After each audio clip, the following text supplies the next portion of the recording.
பார்வாரோ தத் சம்பிராப்தாகமாந்தத்யுதயமனுகணம் சிட்டதா பூர்ணமக்ரியம் ஸ்ரேஷ்ட ஸ்ரீரங்கராமானுஜம் श्रेष्ठ श्रीरङ्गरामानुजमुनिकरुणालब्धमोक्षाश्रमन्तं सत्त्वस्थं श्रीवराहं यदिवरमनघं देशिकं संशयामि वेदान्तलक्ष्मणमुनीन्द्रं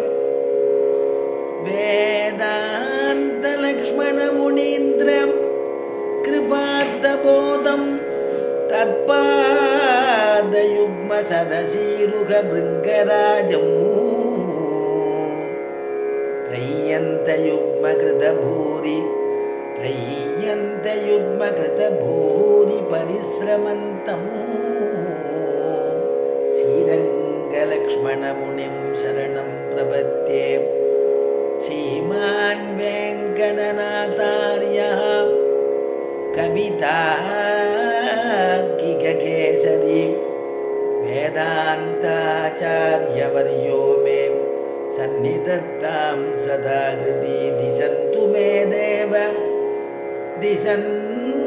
मे देव सदा त्वदीयाः दयातरङ्गानुचरा कटाक्षाः श्रोत्रेषु पुंसाममृतं क्षरन्तीं सरस्वतीं संसितकामधेनुं त्वत्प्रेयसश्रवणयोः अमृतायमानां तुल्यां त्वदीयमणिनूपुरसिञ्चितानां गोदे त्वमेव जननि त्वदभिष्टवार्हां वाचं प्रसन्नमधुरां मम संविदेहि जयतीयाश्रितसन्त्रास द्वान्तविद्वंसनोदयः प्रभावान् सीतया देव्या परमव्योमभास्करः कूजन्तं राम रामेति मधुरं मधुराक्षरम् आरुह्य कविताशाखां वन्दे वाल्मीकिकोकिलम् अञ्जनानन्दनं वीरं जानकीशोकनाशनं कपीशमक्षहन्तारं वन्दे लङ्काभयङ्करम् वन्दे लङ्काभयङ्करम् असाध्यसाधकस्वामिन् असाध्यं तव किं वद रामदूतकृपा सिन्धो मत्कार्यं साधय प्रभो रामदूतकृपा सिन्धो मत्कार्यं साधय प्रभो मत्कार्यं साधय प्रभो.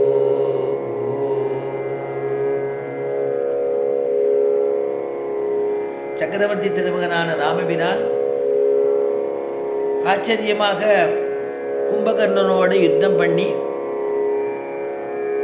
கும்பகர்ணம் வதமும் ஆயிடுறது. ராவணன் எவ்வளவு புத்திமதி சொன்னாலும் ராவணனுக்கு யார் யார் போய் புத்திமதி சொன்னாலும் எதையும் கேட்கறதா இல்லை. கும்பகர்ணனே ராவணனிடத்தில் போகிறச்சே சொல்கிறான், எவ்வளவோ நான் உனக்கு சொன்னேனே, நீ ராஜ தர்மத்தை நீ கடைபிடிக்கலை, மந்திராலோசனைன்னு சபை கூட்டுற, நான் மந்திராலோசனை என்ன சொல்கிறாளோ அதை நீ கேட்கறதில்ல, அதை அனுசரிக்கிறது இல்லை, அதனால தான் உன்னுடைய தலைக்கு ஆபத்து வந்ததுங்கிறார். அதான் கம்பன் அனுபவிக்கிறார். கிட்டியதோ செரு கிளர் பொன் சீதையை சுட்டியதோ முனம் சொன்ன சொற்களால் திட்டியின் விடமென்ன கற்பின் செல்வியை விட்டிலையோ இது விதியின் வண்ணமே. கிட்டியதோ